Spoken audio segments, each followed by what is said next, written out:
ഇന്ത്യയിലെ ഹൈദരാബാദിൽ കുണ്ടൻബാഗ് haunted house അല്ലെങ്കിൽ പ്രേതങ്ങൾ അലങ്ങിത്തിരിഞ്ഞ് നടക്കുന്ന ആ പ്രേതഭവനം 2002 മുതൽ പ്രദേശവാസികളെയും ആ സംഭവകഥ അറിഞ്ഞെത്തുന്നവരെയും ഒരുപോലെ ഭയപ്പെടുത്തിയിരുന്നു. കുണ്ടൻബാഗ് എന്നറിയപ്പെടുന്ന സ്ഥലത്ത് സ്ഥിതി ചെയ്യുന്ന മുക്താക്ഷരം എന്ന ഒരു എസ്റ്റേറ്റ് ബംഗ്ലാവിൽ നടന്ന അമാനുഷികമായ സംഭവകഥകളും നിഗൂഢതകളും ഉള്ളതിനാൽ തന്നെ അതൊരു പ്രേതഭവനമായിട്ടാണ് അറിയപ്പെടുന്നത്. ഹൈദരാബാദിലെ ബീഗംപേട്ട് എന്ന് പറയുന്ന സ്ഥലത്ത് സെൻറ്റ് ഫ്രാൻസിസ് വുമൻസ് കോളേജിലേക്ക് തിരിയുന്ന ആ ഒരു റോഡിൻ്റെ ആ ഒരു ഭാഗത്താണ് ഈ കുണ്ടൻബാഗ് എന്നറിയപ്പെടുന്ന പ്രദേശം സ്ഥിതി ചെയ്യുന്നത്. അത് വളരെ റിച്ചായിട്ടുള്ള അല്ലെങ്കിൽ സമ്പന്നരായിട്ടുള്ള ആൾക്കാർ തിങ്ങി വസിക്കുന്ന ആ ഒരു പ്രദേശത്തെയാണ് കുണ്ടൻബാഗ് എന്ന പേരിൽ അറിയപ്പെടുന്നത്. കുണ്ടൻബാഗ് ഏരിയ എന്ന് പറയുമ്പോൾ തന്നെ അത് വളരെ സമ്പന്നരുടെ ഒരു ഏരിയ ആയിട്ടാണ് കണക്കാക്കിയിരിക്കുന്നത്. ഈ ഒരു പ്രദേശത്താണ് മുക്താക്ഷരം എന്നറിയപ്പെടുന്ന ഒരു എസ്റ്റേറ്റ് ബംഗ്ലാവ് സ്ഥിതി ചെയ്യുന്നത്. ഈ ബംഗ്ലാവിൽ 2002 3 മരണങ്ങൾ സംഭവിക്കുകയാണ്. അതുമായിട്ട് ബന്ധപ്പെട്ട് ഒരുപാട് ചർച്ചകൾ നടന്നു, ഒരുപാട് സംഭവ വികാസങ്ങൾ അവിടെ ഉണ്ടായി. പരിസരവാസികളെല്ലാം ആ മരണത്തിന് ശേഷം ആ വീട് ഒരു പ്രേതഭവനം എന്ന് തന്നെയാണ് പറഞ്ഞിരുന്നത്. അങ്ങനെ ധാരാളം പേർ ആ പ്രേതഭവനം കാണാനായിട്ട് അവിടേക്ക് എത്തുന്നുണ്ട്. അവരും ഇതേ അഭിപ്രായം തന്നെ വീണ്ടും പങ്കിട്ടുകൊണ്ടേയിരുന്നു. അങ്ങനെ ചർച്ചയായി ലോകം മൊത്തം ഇപ്പോൾ ആ മുക്താക്ഷരം എന്നറിയപ്പെടുന്ന ആ വീട് അല്ലെങ്കിൽ ആ ഒരു എസ്റ്റേറ്റ് ബംഗ്ലാവ് ഇപ്പോൾ അറിയപ്പെടുന്നത് അതൊരു പ്രേതഭവനമായിട്ടാണ്. അപ്പോൾ ഇന്നത്തെ വീഡിയോയിൽ നമ്മൾ കാണാൻ പോകുന്നത് ഹൈദരാബാദിലെ ആ മുക്താക്ഷരം എന്നറിയപ്പെടുന്ന അല്ലെങ്കിൽ ഇപ്പോൾ നമ്മൾ മുഴുവനായിട്ട് അറിയപ്പെടുന്ന കുണ്ടൻബാഗ് ഹോണ്ടഡ് ഹൗസിൻ്റെ അല്ലെങ്കിൽ പ്രേതഭവനത്തിൻ്റെ വിശേഷങ്ങളാണ്. ഇപ്പോൾ തന്നെ ഈ ചാനൽ ഒന്ന് സബ്സ്ക്രൈബ് ചെയ്ത് വെച്ചോളൂ, അത് നിങ്ങൾക്ക് ഉപകാരപ്പെടും. ഈ സംഭവങ്ങൾക്കെല്ലാം തുടക്കം 2002 2002 നേപ്പാളിൽ നിന്ന് ഒരാൾ ജോലി തേടി ഹൈദരാബാദിലേക്ക് എത്തുകയാണ്. നമുക്കറിയാം നേപ്പാളിൽ തൊഴിലവസരങ്ങൾ വളരെ കുറവാണ്. അതുമാത്രമല്ല അവിടെ ശമ്പളവും തീരെ കുറവാണ്. അതുകൊണ്ട് തന്നെ നേപ്പാൾ പോലുള്ള ചെറിയ രാജ്യങ്ങളിൽ നിന്ന് ഇന്ത്യയിലേക്ക് ജോലി അന്വേഷിച്ചൊക്കെ എത്തുന്നവർ ധാരാളമായിട്ടുണ്ട്. അങ്ങനെ ജോലി അന്വേഷിച്ച് എത്തിയ ഒരാൾ, അദ്ദേഹത്തിൻ്റെ പേര് വ്യക്തമല്ല എങ്കിലും അദ്ദേഹം ജോലി തേടി ഹൈദരാബാദിൽ എത്തുകയാണ്. നമുക്കറിയാം ഹൈദരാബാദിലെ കുണ്ടൻബാഗ് എന്ന് പറയുന്ന ആ ഒരു പ്രദേശം വളരെ സമ്പന്നതായിട്ടുള്ള ആൾക്കാർ തിങ്ങി വസിക്കുന്ന ഒരു പ്രദേശമാണ്. അപ്പോൾ അവിടെയുള്ള ഒരു വ്യവസായി അല്ലെങ്കിൽ ഒരു ബിസിനസ്സുകാരൻ്റെ ഡ്രൈവറായിട്ട് ഇദ്ദേഹത്തിന് ജോലി ലഭിച്ചു. ഈ നേപ്പാളിൽ നിന്ന് ജോലി അന്വേഷിച്ച് വന്ന ഈ വ്യക്തിക്ക് അവിടെ ഒരു ബിസിനസ്സുകാരൻ്റെ ഡ്രൈവറായിട്ട് ജോലി ലഭിച്ചു. അങ്ങനെ ഇരിക്കുന്ന സമയത്താണ് ജോലി ലഭിച്ച് 3 മാസങ്ങൾ പിന്നിട്ട് കഴിഞ്ഞു. 3 മാസങ്ങൾ പിന്നിട്ട് കഴിയുന്ന ഒരു സമയത്ത് ഒരു രാത്രി 10 മണിക്ക് ഈ മുതലാളിയും കൊണ്ട് ഈ ഡ്രൈവർ ഈ കുണ്ടൻബാഗ് എന്ന് പറയുന്ന ഈ പ്രദേശത്തിൻ്റെ ഒരു ഇടവഴിയിലേക്ക് ഡ്രൈവ് ചെയ്ത് കയറുകയാണ്. നമുക്കറിയാം അവിടെ ഒരു ബംഗ്ലാവുണ്ട്. ആ ബംഗ്ലാവിൻ്റെ പേരാണ് മുക്താക്ഷരം എന്ന് പറയുന്ന ഒരു ബംഗ്ലാവ്. അത് വളരെ വലിയ ഒരു പ്രോപ്പർട്ടിയാണ്. ഒരു ഇടറോഡിൻ്റെ ഇടതുവശം മുഴുവനായിട്ട് ആ പ്രോപ്പർട്ടിയുടെ ഭാഗങ്ങളാണ്. അങ്ങനെ ആ ഇടവഴിയിലേക്ക് ഈ ബെൻസ് കാർ ഓട്ടിച്ച് ഈ ഡ്രൈവർ കയറി പോകുമ്പോൾ തന്നെ അങ്ങ് അകലെ ഈ മുക്താക്ഷരം എന്നറിയപ്പെടുന്ന ഈ ബംഗ്ലാവിൻ്റെ ഗേറ്റ് തുറന്ന് ഒരു BMW കാർ പുറത്തേക്ക് വരുന്നു. അദ്ദേഹം ആ കാറിൽ നിന്ന് ഇറങ്ങി അവിടുത്തെ വേസ്റ്റ് ബിന്നിൽ എന്തൊക്കെയോ ഇട്ടിട്ട് ആ കാറിൽ കയറി പോകുന്നു. അപ്പോൾ തന്നെ ഈ കാറിലിരിക്കുന്ന മുതലാളി ഡ്രൈവറോട് പറയുകയാണ്, നീ അത് കണ്ടോ? അദ്ദേഹം ഈ ഇടയ്ക്കാണ് ഈ വലിയൊരു പ്രോപ്പർട്ടി വാങ്ങിച്ചത്. ഈ പ്രോപ്പർട്ടിയുടെ ആദ്യത്തെ ഉടമ ഒരു വലിയൊരു ധനികനായിരുന്നു. ഈ പ്രോപ്പർട്ടിയൊന്നും അദ്ദേഹത്തിന് നേരെ ചൊവ്വേ നോക്കി നടക്കാനൊന്നും കഴിയില്ലായിരുന്നു. വാർദ്ധക്യം ബാധിച്ചു. അദ്ദേഹത്തിന് ഒരു മകനേ ഉണ്ടായിരുന്നുള്ളൂ. ആ മകൻ അമേരിക്കയിൽ സെറ്റിൽഡാണ്. ഇദ്ദേഹത്തെ നോക്കാനൊന്നും വലുതായിട്ട് വരുന്നത് കാണാനില്ലായിരുന്നു. അദ്ദേഹം ഈ ബംഗ്ലാവിലാണ് മരിച്ചിരുന്നത്. മരിച്ച സമയത്ത് മകൻ അമേരിക്കയിൽ നിന്ന് വന്നു. പിതാവിൻ്റെ അന്ത്യകർമ്മങ്ങളൊക്കെ ചെയ്ത് 10 ദിവസമാണ് ഈ ബംഗ്ലാവിൽ അദ്ദേഹം താമസിച്ചത്. എന്നിട്ട് തിരികെ പോയി. ഈ വസ്തു പിന്നീട് അദ്ദേഹത്തിന് നോക്കി നടത്താൻ കഴിയാതെ വന്നതോടെ അദ്ദേഹം ഈ പ്രോപ്പർട്ടി വിൽക്കാനിട്ടു. അങ്ങനെ ഇപ്പോൾ ഈ ബെൻസ് കാറിൽ കയറിപ്പോയ ആ ഒരു കക്ഷിയാണ് ഈ ഒരു പ്രോപ്പർട്ടി വാങ്ങിച്ചിരിക്കുന്നത്. ധാരാളം ഏക്കറുകളോളമുള്ള വലിയൊരു എസ്റ്റേറ്റ് ബംഗ്ലാവാണത്. ഈ ബംഗ്ലാവിൽ ഇപ്പോൾ അദ്ദേഹത്തിൻ്റെ ഭാര്യയും, അതായത് 30 വയസ്സ് മാത്രം പ്രായം തോന്നിക്കുന്ന ഇപ്പോൾ പോയ ആ കക്ഷിയുടെ ഭാര്യയും 2 കുഞ്ഞു മക്കളുമാണ് ഇപ്പോൾ ഈ വീട്ടിൽ താമസിക്കുന്നത്. ഈ പുള്ളിക്കാരൻ വളരെ കഠിനാധ്വാനിയാണെന്ന് തോന്നുന്നു. എപ്പോഴും ഇതുപോലെ രാത്രിയൊന്നോ പകലെന്നോ ഇല്ലാതെ ഇതുപോലെ ബിസിനസ്സോ എന്തോ ആയിരിക്കാം, ഇങ്ങനെ തിരക്കിട്ടൊക്കെ പോകുന്നത് കണ്ടിട്ടുണ്ട്. പക്ഷേ ഈ കുണ്ടൻഭാഗം എന്ന് പറയുന്ന ഈ പ്രദേശത്തിൽ ആരുമായിട്ടും സംസാരിക്കുന്നതൊന്നും കണ്ടിട്ടില്ല. പുള്ളിക്കാരൻ അദ്ദേഹത്തിൻ്റെതായിട്ടുള്ള ഒരു ലോകത്താണ് ജീവിക്കുന്നത്. അതുപോലെ തന്നെ അദ്ദേഹത്തിൻ്റെ ഭാര്യയും മക്കളും ഇതുപോലെ കുറേ വർഷങ്ങളായിട്ട് ഇവിടെ ഉണ്ടെങ്കിൽ പോലും അടുത്തുള്ള ആൾക്കാരുമായിട്ട് സഹകരണമൊക്കെ വളരെ കുറവാണ്. അവരുടെ ലോകത്താണ് ജീവിക്കുന്നത്. പക്ഷേ ഈ പുള്ളിക്കാരൻ ഭയങ്കര കഠിനാധ്വാനിയാണെന്ന് തോന്നുന്നു എന്നുള്ള കാര്യങ്ങളൊക്കെ ഈ മുതലാളി ഈ ഡ്രൈവറോട് വെറുതെ കുശലാന്വേഷണം പറയുന്നത് പോലെ, അല്ലെങ്കിൽ അദ്ദേഹത്തിനുള്ള ഒരു അറിവ് ഇദ്ദേഹത്തിൻ്റെ കൂടെ സംസാരിക്കുന്നത് പോലെ ഒരു കോമൺ ആയിട്ട് സംസാരിക്കുമായിരുന്നു. പക്ഷേ ഈ ഡ്രൈവർ ജസ്റ്റ് ആ വീട്ടിലേക്കായിരുന്നു അദ്ദേഹത്തിൻ്റെ പിന്നീടുള്ള ആകാംക്ഷ. കാരണം വലിയൊരു ബംഗ്ലാവ്, ആ പ്രോപ്പർട്ടിയിലേക്ക് കയറണമെങ്കിൽ പോലും 3 ഗേറ്റുകളുണ്ട്. ആ പ്രോപ്പർട്ടിയിൽ 3 ഗേറ്റുകളുണ്ട്. ഒന്ന് വീട്ടിൻ്റെ ഫ്രണ്ട് പോർഷനിലോട്ട് കയറാൻ, പിന്നെ പ്രോപ്പർട്ടിയിലെ വസ്തുക്കളിലോട്ട് അറ്റാച്ച് ചെയ്തിട്ടുള്ള 3 ഗേറ്റുകളാണ്. അത്രയ്ക്കും വിശാലമായിട്ടുള്ള ഒരു റോഡിൻ്റെ ഇടസൈഡിലുള്ള ഒരു ഭാഗം മുഴുവനായിട്ട് ഈ എസ്റ്റേറ്റിൻ്റെ ഭാഗമാണ്. അതുകൊണ്ട് തന്നെ ഈ ഡ്രൈവറിന് ഭയങ്കര കൗതുകം. ഈ വലിയൊരു പ്രോപ്പർട്ടിയിൽ അദ്ദേഹത്തിൻ്റെ ഭാര്യയും 2 കുഞ്ഞു മക്കളും മാത്രമേ താമസിക്കുന്നുള്ളൂ. പക്ഷേ വലിയൊരു ബംഗ്ലാവാണ്. അതിൽ മറ്റ് വേലക്കാരോ അവരെ സഹായിക്കാനോ വേറെ ആരുമില്ല. ഇങ്ങനെ വസിക്കുന്ന ഒരു വീട് ഇദ്ദേഹത്തിന് വലിയ കൗതുകമായി. ഈ വീട്ടിനകത്ത് ധാരാളം പണം കാണും. കാരണം ഇത്രയും വലിയ പ്രോപ്പർട്ടി വാങ്ങിക്കണമെങ്കിൽ പോലും നല്ല ധനികനായിരിക്കണം ഈ പ്രോപ്പർട്ടി വാങ്ങിച്ചിരിക്കുന്ന ഇപ്പം പോയ ആൾ. അതുകൊണ്ട് തന്നെ ഈ വീട്ടിനകത്ത് ധാരാളം ധനവും സമ്പത്തും ഉണ്ടാകും, അല്ലെങ്കിൽ സ്വർണം ധാരാളം ഉണ്ടാകും എന്നൊക്കെ അദ്ദേഹത്തിന് വലിയ കൗതുകവും ആകാംക്ഷയുമായി. അങ്ങനെ ദിവസങ്ങൾ ദിവസങ്ങൾ കടന്നു പോകുന്തോറും ഈ ഡ്രൈവർ, ഈ നേപ്പാളിൽ നിന്ന് വന്ന ഡ്രൈവർ അതുവഴിയൊക്കെ എപ്പോഴൊക്കെ ഡ്രൈവ് ചെയ്ത് പോകുമെങ്കിലും അദ്ദേഹം ഫസ്റ്റ് നോട്ട് ചെയ്യുന്നത് ആ വീടിൻ്റെ ആ പുന്നാമ്പറവും അല്ലെങ്കിൽ ആ വീടിനെക്കുറിച്ചുള്ള ചിന്തകളുമായിരിക്കും അദ്ദേഹത്തിൻ്റെ മനസ്സിലേക്ക് ഓടിയെത്തുന്നത്. അദ്ദേഹത്തിന് എപ്പോഴും ആകാംക്ഷയായിരുന്നു ആ വീട്ടിലെക്കുറിച്ചുള്ള കാര്യങ്ങൾ. അങ്ങനെ ദിവസങ്ങൾ കടന്നുപോയി. 3 മാസത്തോളം കഴിയുന്നു. 3 മാസത്തോളമായി. ആ സമയത്ത് ഇദ്ദേഹം നാട്ടിലെ തൻ്റെ ഒരു സുഹൃത്തിനെ വിളിക്കുകയാണ്. ഈ ഡ്രൈവറുടെ ഒരു സുഹൃത്ത് നേപ്പാളിലുണ്ട്. നേപ്പാളിലുള്ള ഇദ്ദേഹത്തിൻ്റെ ആ സുഹൃത്ത് നേപ്പാളിൽ ചെറിയ കള്ളമൊക്കെ ചെയ്ത് നടക്കുന്ന, അല്ലെങ്കിൽ മോഷണമൊക്കെ ചെയ്ത് നടക്കുന്ന ഒരു കള്ളനാണ്. കള്ളത്തരം എല്ലാം ചെയ്ത് നടക്കുന്ന ഒരു കള്ളനാണ്. അപ്പോൾ ഇദ്ദേഹത്തെ ഈ ഡ്രൈവർ വിളിക്കുകയാണ്. ഫ്രണ്ട്സുമായിട്ട് സംസാരിക്കും പോലെ എല്ലാം സംസാരിക്കുന്നു. ഞാനിവിടെ ഇപ്പോൾ ഹൈദരാബാദിൽ കുണ്ടൻഭാഗ് എന്ന് പറയുന്ന സ്ഥലത്താണ്. ഇവിടെ എനിക്കൊരു ജോലി കിട്ടി, ഡ്രൈവറായിട്ടാണ് ജോലി ചെയ്യുന്നത് എന്നുള്ള വിശേഷങ്ങളെല്ലാം സംസാരിക്കുന്നു. ഇവിടെ ഉള്ളൊരു ഭാഗം മുഴുവൻ റിച്ചായിട്ടുള്ള ആൾക്കാർ താമസിക്കുന്ന വലിയൊരു ഏരിയയാണ്, നല്ല ഭംഗിയുള്ള സ്ഥലമാണ് എന്നൊക്കെയുള്ള നാട്ടുവിശേഷങ്ങളെല്ലാം സംസാരിച്ച ശേഷം അതിൻ്റെ കൂടെ അദ്ദേഹം ഈ ഒരു കാര്യവും പറയാണ്. ഇവിടെ ഒരു വീടുണ്ട്, വളരെ ധനികരായിട്ടുള്ള ഒരു ഫാമിലിയാണ് ആ വീടിപ്പം വാങ്ങിച്ചിരിക്കുന്നത്. ഒരു എസ്റ്റേറ്റ് ബംഗ്ലാവാണ്. അതിനകത്ത് അദ്ദേഹത്തിൻ്റെ ഭാര്യയും 2 കുഞ്ഞു മക്കളും മാത്രമേ ഉള്ളൂ. അദ്ദേഹം എപ്പോഴും ബിസിയാണ്, എപ്പോഴും വണ്ടിയിൽ ഇതുപോലെ പുറത്തൊക്കെ പോകുന്നത് കാണാം. പക്ഷേ അത് വലിയൊരു ബംഗ്ലാവാണ്. എങ്ങനെ അവർക്ക് പേടിയില്ലാതെ ആ വീട്ടിനകത്ത് താമസിക്കാൻ കഴിയുമെന്നൊന്നും അറിയത്തില്ല എന്നൊക്കെയുള്ള കാര്യങ്ങളൊക്കെ ഈ ഡ്രൈവറായിട്ടുള്ള അദ്ദേഹം നേപ്പാളിലെ തൻ്റെ സുഹൃത്ത്, അതായത് കള്ളനായിട്ടുള്ള തൻ്റെ സുഹൃത്തിനെ വിളിച്ച് അറിയിക്കുകയാണ്. അപ്പോൾ ഈ കള്ളനായിട്ടുള്ള സുഹൃത്ത് ഈ ഡ്രൈവറിനോട് പറയുകയാണ്, എടാ, നിനക്ക് ആ വീട്ടിനുള്ളിൽ കയറാൻ കഴിഞ്ഞാൽ ധാരാളം സമ്പത്തും സ്വർണവും അവിടെ ഉണ്ടാകും.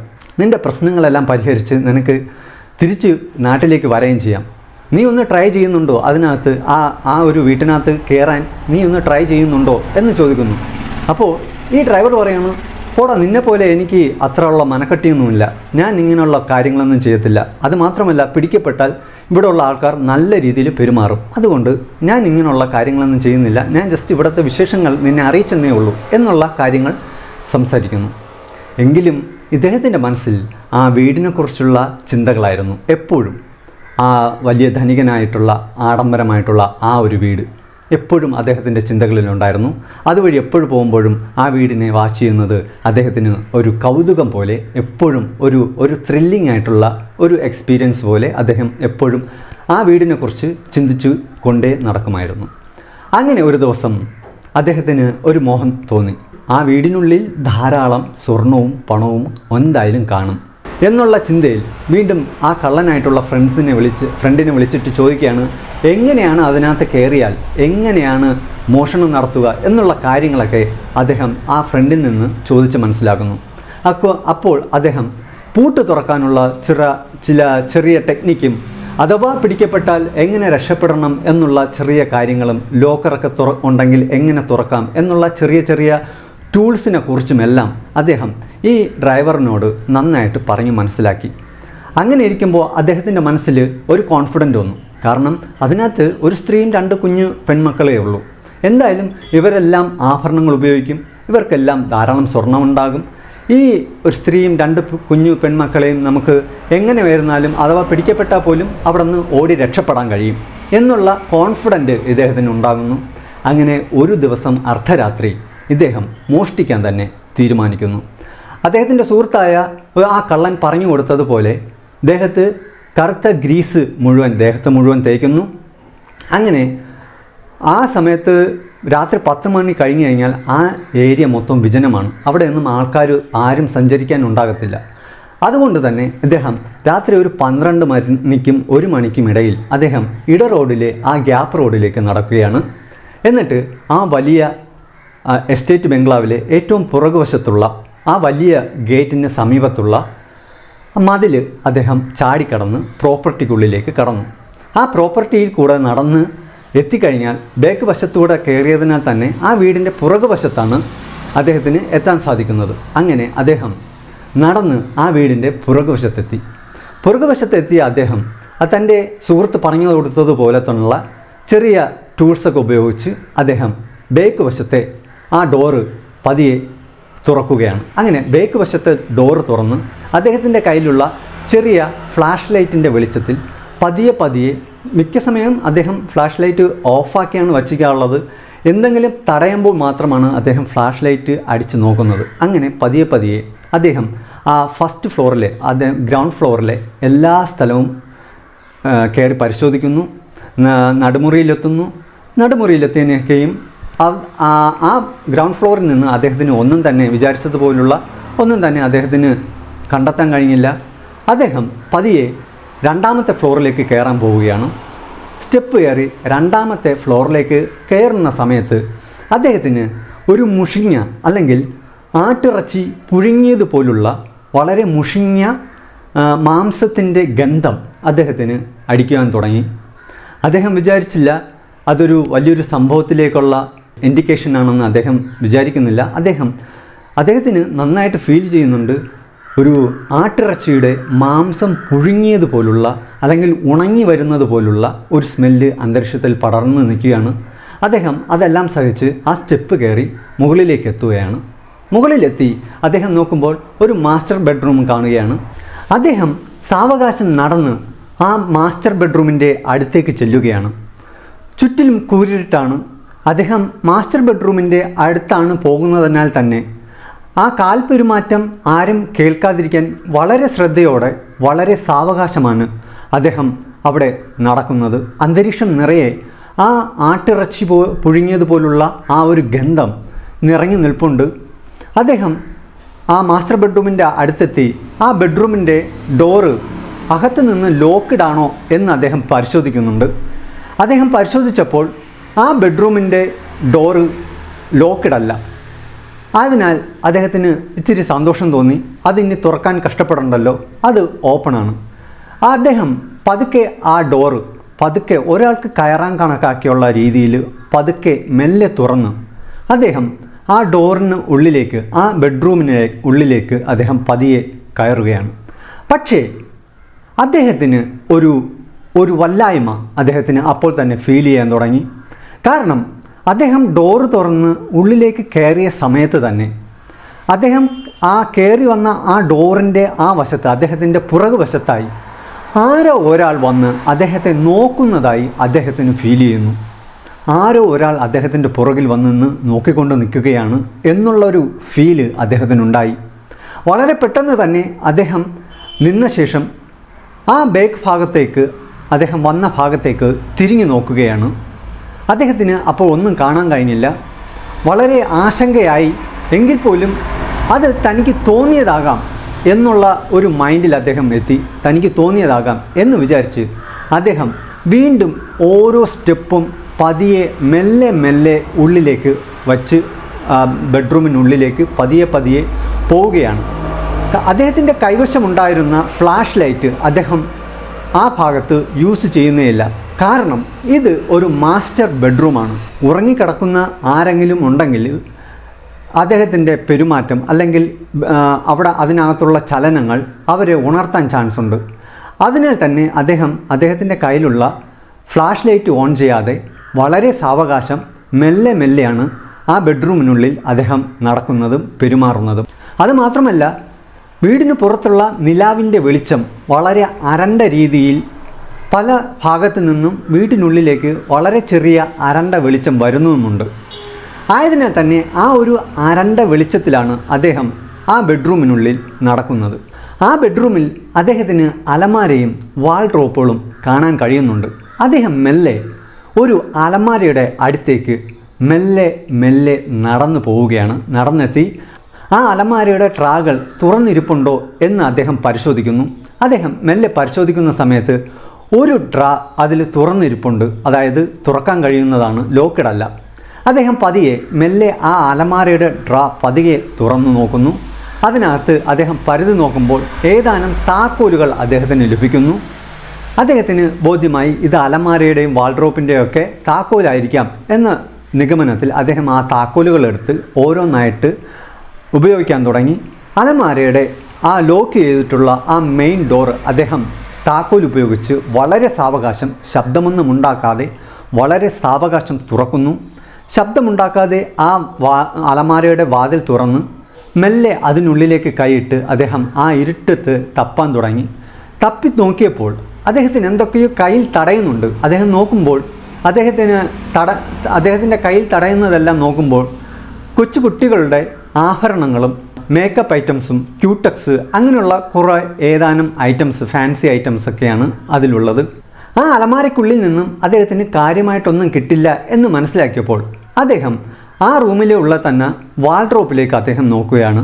മിക്കവാറും വാൾഡ്രോപ്പിൽ തീർച്ചയായിട്ടും സ്വർണവും പണവും കാണും. കാരണം സ്ത്രീകളും കുട്ടികളൊക്കെ ഉള്ള വീടാണ്. തീർച്ചയായിട്ടും അവർ സ്വർണ്ണാഭരണങ്ങൾ ഉപയോഗിക്കുന്നവരാണ്. തീർച്ചയായിട്ടും ആ സ്വർണ്ണാഭരണങ്ങൾ, പണവും ആ വാൾഡ്രോപ്പിനുള്ളിൽ ഉണ്ടാകും എന്ന് തന്നെ അദ്ദേഹം ഉറച്ചു വിശ്വസിച്ചു. അദ്ദേഹം നേരെ ആ വാൾഡ്രോപ്പ് ലക്ഷ്യമാക്കി അദ്ദേഹം മെല്ലെ നടക്കുകയാണ്. ആ ഇരുൾമൂടിയ ആ റൂമിൽ അദ്ദേഹം മെല്ലെ ഓരോ അടിയും പതിയെ ഒട്ടും തന്നെ ശബ്ദമുണ്ടാക്കാതെ അദ്ദേഹം മെല്ലെ ആ വാൾഡ്രോപ്പിൻ്റെ അടുത്തേക്ക് നടന്നു പോവുകയാണ്. ആ അങ്ങോട്ട് നടന്നു പോകുന്ന സമയത്ത് അദ്ദേഹത്തിൻ്റെ കാലിൽ മുടി ചുറ്റുന്നത് പോലുള്ള ഒരു ഫീലുണ്ടായി. അദ്ദേഹം ഓരോ സ്റ്റെപ്പ് വയ്ക്കും തോറും അദ്ദേഹത്തിൻ്റെ കാലിൽ ധാരാളം നീളമുള്ള മുടി ചുറ്റുന്നത് പോലെ അദ്ദേഹത്തിന് തോന്നി. അദ്ദേഹം വിചാരിച്ചു, കുട്ടികളുള്ള വീടല്ലേ, ചിലപ്പോൾ കുട്ടികൾ മുടിയോ എന്തെങ്കിലുമൊക്കെ കൊണ്ട് ഇട്ടതായിരിക്കാം എന്നുള്ളൊരു ഫീലിൽ അദ്ദേഹം വീണ്ടും പതിയെ മെല്ലെ ഓരോ സ്റ്റെപ്പും വയ്ക്കുന്നു. അപ്പോഴെല്ലാം അദ്ദേഹത്തിൻ്റെ കാലിൽ തടയുന്നത് മുടിയാണ്. മുടി ചുറ്റുന്നത് പോലെ അദ്ദേഹത്തിന് തോന്നുന്നുണ്ട്. വീണ്ടും അദ്ദേഹം സ്റ്റെപ്പുകൾ മുന്നോട്ട് വച്ച് വാൾഡ്രോപ്പിൻ്റെ അടുത്തേക്ക് എത്തുന്നു. അടുത്തെത്തിയപ്പോൾ അദ്ദേഹം അടുത്ത സ്റ്റെപ്പ് ഇങ്ങനെ വയ്ക്കുമ്പോൾ അദ്ദേഹത്തിൻ്റെ കാലിൽ എന്തോ കാര്യമായിട്ട് തടയുന്നുണ്ട്, എന്തോ ഒരു വസ്തു തടയുന്നുണ്ട്. അദ്ദേഹം അവിടെ നിന്നു. പരിഭ്രാന്തിയിലായ അദ്ദേഹം അദ്ദേഹത്തിൻ്റെ കയ്യിലുണ്ടായിരുന്ന ആ ഫ്ലാഷ് ലൈറ്റ് മെല്ലെ എടുത്തെന്ന് ഓൺ ചെയ്തു. ഓൺ ചെയ്തതും അദ്ദേഹം അലറി വിളിച്ചുകൊണ്ട് പുറകോട്ട് ചാടി. കാരണം അദ്ദേഹം അവിടെ കണ്ടത് ഒരു മൃതദേഹമായിരുന്നു. ഏതാണ്ട് അഴുകി ദ്രവിച്ച് ഉണങ്ങി വരുന്ന രീതിയിൽ ഉള്ള ഒരു മൃതദേഹം. അദ്ദേഹം ഫ്ലാഷ് ലൈറ്റ് ചുറ്റുമടിച്ചു നോക്കുമ്പോൾ അവിടെ വീണ്ടും മൃതദേഹങ്ങൾ കിടക്കുന്നു. മൊത്തം 3 മൃതദേഹങ്ങൾ ആ റൂമിനുള്ളിൽ കിടക്കുകയാണ്. 2 കുട്ടികളുടെയും ആ അമ്മയുടെയും മൃതദേഹങ്ങൾ. അദ്ദേഹം നിലവിളിച്ചുകൊണ്ട് അദ്ദേഹം ആ റൂമിൽ നിന്ന് വളരെ വേഗത്തിൽ പുറത്തേക്ക് ഓടാൻ ശ്രമിക്കുന്നു. അദ്ദേഹം നേരെ ആ ഡോറ് വലിച്ചു തുറന്ന് പുറത്തേക്ക് ഇങ്ങനെ ഓടുന്ന സമയത്ത് അദ്ദേഹത്തിന് വ്യക്തമായിട്ട് കേൾക്കാൻ കഴിയുന്നുണ്ട്, നിങ്ങൾ ഞങ്ങളെ അന്വേഷിച്ചു വന്നതാണോ എന്ന് ഒരു സ്ത്രീയുടെ ശബ്ദം അദ്ദേഹം കേൾക്കുന്നു. അങ്ങനെ കേൾക്കുന്ന ഉടനെ തന്നെ അദ്ദേഹം വീണ്ടും നിലവിളിച്ചുകൊണ്ട് ആ സ്റ്റെപ്പ് ഇറങ്ങി താഴേക്ക് ഓടുന്നു. നേരെ അദ്ദേഹം വന്ന വഴിയെ ഓടി ആ മതിൽ ചാടിക്കടന്ന് അദ്ദേഹത്തിൻ്റെ മുതലാളിയുടെ വീട്ടിലേക്ക്, അദ്ദേഹം ജോലി ചെയ്യുന്ന ആ മുതലാളിയുടെ വീട്ടിലേക്ക് അദ്ദേഹം ഓടിക്കിതച്ചങ്ങ് എത്തുകയാണ്. അദ്ദേഹം വളരെ പേടിച്ച് പരിഭ്രാന്തിയിലായിരിക്കുന്നു. അങ്ങനെ വളരെ പേടിച്ച് നിലവിളിക്കുന്ന രീതിയിൽ അദ്ദേഹത്തിൻ്റെ മുതലാളിയെ വിളിച്ചുണർത്തുന്നു. മുതലാളി വന്ന് നോക്കുമ്പോൾ ഇദ്ദേഹം വളരെ വികൃതമായിട്ടുള്ള രീതിയിൽ ദേഹമാസകലം കരിയൊക്കെ പുരട്ടി വളരെ ആളെ തിരിച്ചറിയാൻ കഴിയാത്ത രീതിയിൽ ഉള്ള ഒരാളായിട്ടാണ് നിൽക്കുന്നത്. അദ്ദേഹം എന്താണ് ഏതാണെന്നൊക്കെ കാര്യങ്ങളൊക്കെ അന്വേഷിക്കുന്നു. അദ്ദേഹത്തിന് വെള്ളം വേണമെന്ന് പറയുന്നു. ഉടനെ തന്നെ മുതലാളി അദ്ദേഹത്തിന് വെള്ളം കൊടുക്കുന്നു.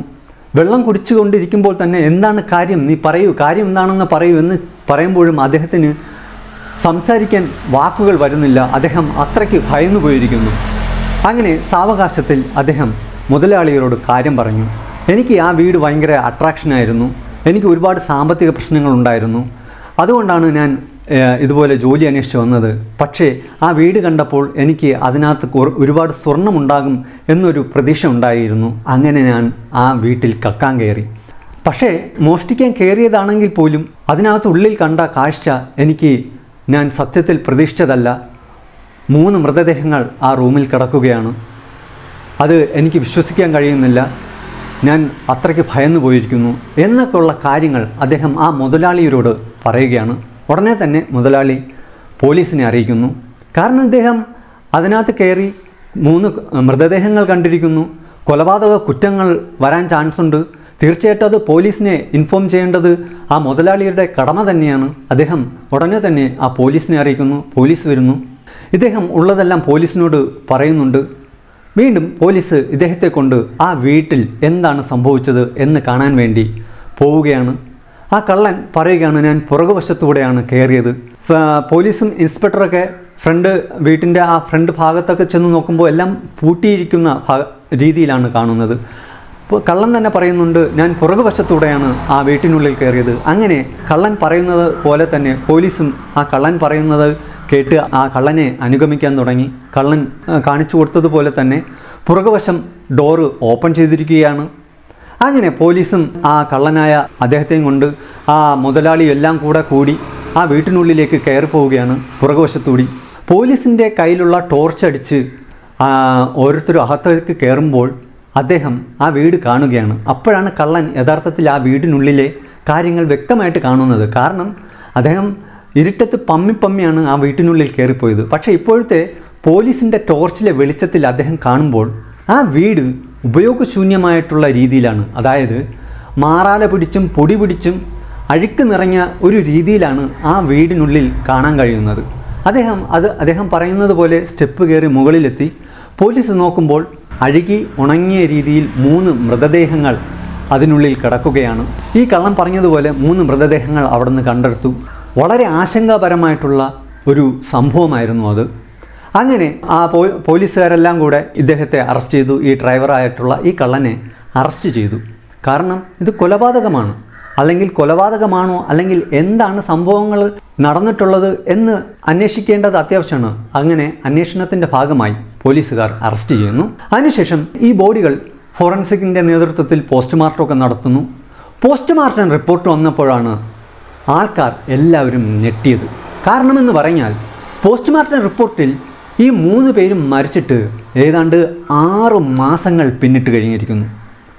6 മാസങ്ങൾ പിന്നിട്ട് കഴിഞ്ഞിരിക്കുന്നു ഈ 3 പേരും മരിച്ചിട്ട്.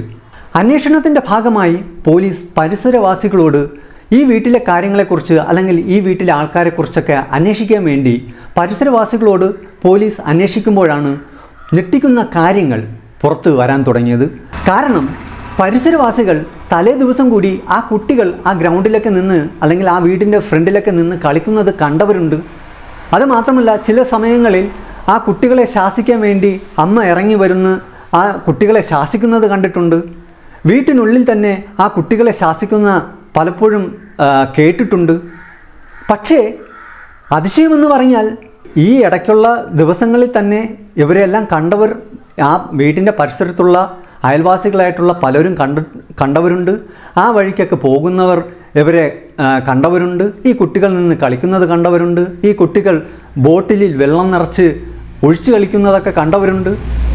ഈ കണ്ടവരെല്ലാം അതിശയിച്ചു പോയി. അവർ എങ്ങനെ 6 മാസത്തിന് മുമ്പ് മരണപ്പെട്ടു? എങ്ങനെ 6 മാസത്തിന് മുമ്പേ മരണപ്പെടും? ഈ ചിന്തകളാണ് പിന്നീട് അത് ഗോസ്റ്റ് ഹൗസാണ് എന്നുള്ള രീതിയിലേക്ക് പടരാൻ തുടങ്ങിയത്. കാരണം ആൾക്കാർ പറയുന്നുണ്ട്, ഈ കഴിഞ്ഞ ദീപാവലിക്ക് പോലും ആ വീട്ടിനുള്ളിൽ അവർ ദീപം കൊളുത്തിയിരുന്നില്ല. പക്ഷേ മെഴുകുതിരി വെളിച്ചത്തിൽ അവർ ഉള്ളിനകത്ത് ആ വീട്ടിനുള്ളിൽ അങ്ങോട്ടും ഇങ്ങോട്ടും നടക്കുന്നത് ജനലയെ കൂടെ നമുക്ക് കാണാൻ കഴിയുന്നു. ജനലിൻ്റെ ആ വെളിച്ചത്തിൽ ഒരു ആൾ മെഴുകുതിരിയൊക്കെ പിടിച്ച് അതിനുള്ളിലൊക്കെ നടക്കുന്നുണ്ട്, ആൾതാമസമുണ്ട്. പക്ഷേ അവർ എങ്ങനെ 6 മാസത്തിന് മുമ്പേ മരിച്ചു എന്നത് അയൽവാസികളെയെല്ലാം വളരെ ആശങ്കപ്പെടുത്തിയിരുന്നു. അവർ വീണ്ടും പറയുന്നു, എങ്കിൽ ആ കുട്ടികളും ആ അമ്മയും യഥാർത്ഥത്തിൽ പ്രേതങ്ങളായിരിക്കാം അവർ കണ്ടിട്ടുള്ളത്. അങ്ങനെയാണ് ഈ ചർച്ച 2002 മുതൽ പുറം ലോകം അറിഞ്ഞത് ആ വീട് ഗോസ്റ്റ് ഹൗസാണ് എന്നുള്ള ആ ഒരു രീതി. അവസാനം തെളിയുന്നു, ഈ ഡ്രൈവറായിട്ടുള്ള അദ്ദേഹം ഈ കൊലപാതകത്തിനൊന്നും ഒരു പങ്കില്ല. അദ്ദേഹം ജസ്റ്റ് കളവിനായിട്ട് കയറിയതാണ്, കള്ളനായിരുന്നു, ജസ്റ്റ് കള്ളനായിട്ട് അതിനകത്ത് കയറിയതാണ്. അദ്ദേഹത്തിന് ഈ കൊലപാതകവുമായിട്ട് ഒരു ബന്ധവുമില്ല എന്ന് പോലീസ് മനസ്സിലാക്കി ആ കള്ളനെ വെറുതെ വിടുന്നു. അതിനുശേഷം പത്രമാധ്യമങ്ങളിലെല്ലാം ഈ വാർത്ത കാട്ടുതീ പോലെ പടർന്നു.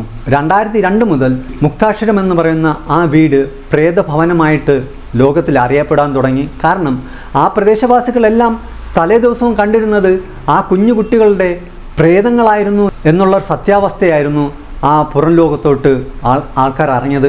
പിന്നീട് ദൂരേന്ന് വരെ, വളരെ ദൂരേന്ന് വരെ ഈ വാർത്തകൾ കേട്ട് ആ ഭാഗത്തേക്ക് എത്തുന്നവർ ധാരാളമായിരുന്നു.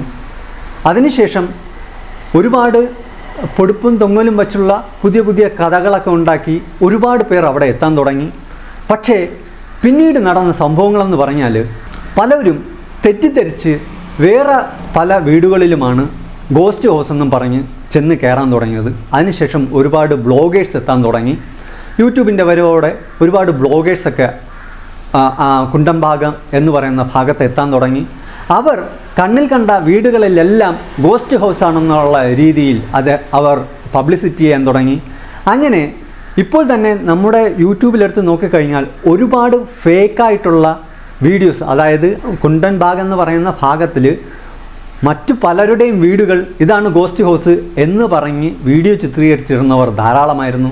അങ്ങനെ ധാരാളം പേർ അവിടെ പല വീടുകൾക്കും ഈ പാതിരാത്രി വരെ ശല്യമായി തുടങ്ങിയപ്പോൾ ആൾക്കാർ പൊതുവെ പരാതി കൊടുത്തു. അങ്ങനെ 2015 പോലീസുകാർ ഒരുപാട് യുവാക്കളായ ആൾക്കാരെ അർദ്ധരാത്രി ആ കുന്തൻഭാഗം എന്ന് പറയുന്ന പ്രദേശത്ത് നിന്നും അറസ്റ്റ് ചെയ്തു. അതുമാത്രമല്ല ഗൂഗിളിന് റിക്വസ്റ്റ് കൊടുത്തിട്ട് ഗൂഗിളിൻ്റെ നിന്ന് ആ ഒരു സംഭവ കഥകളെല്ലാം തന്നെ ഗൂഗിൾ 2015 വരെയുള്ള എല്ലാ ഡേറ്റാസും ആ കുണ്ടൻഭാഗ് ഏരിയയെക്കുറിച്ചുള്ള അല്ലെങ്കിൽ 100 ഹൗസിനെ കുറിച്ചുള്ള എല്ലാ ഡീറ്റെയിൽസും ഗൂഗിൾ റിമൂവ് ചെയ്തു.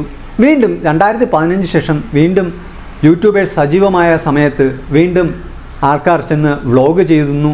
ഇപ്പോഴും ആൾക്കാർ മിക്ക വീഡിയോകളും നിങ്ങൾ ശ്രദ്ധിച്ച് കാണും, നിങ്ങൾ കാണുന്ന പല വീഡിയോസിലെയും വീട് യഥാർത്ഥത്തിൽ നടന്ന സംഭവം നടന്നൊരു വീടല്ല. മുക്താക്ഷരം എന്ന് പറയുന്ന വീട് വളരെ വലിയൊരു എസ്റ്റേറ്റ് ബംഗ്ലാവാണ്.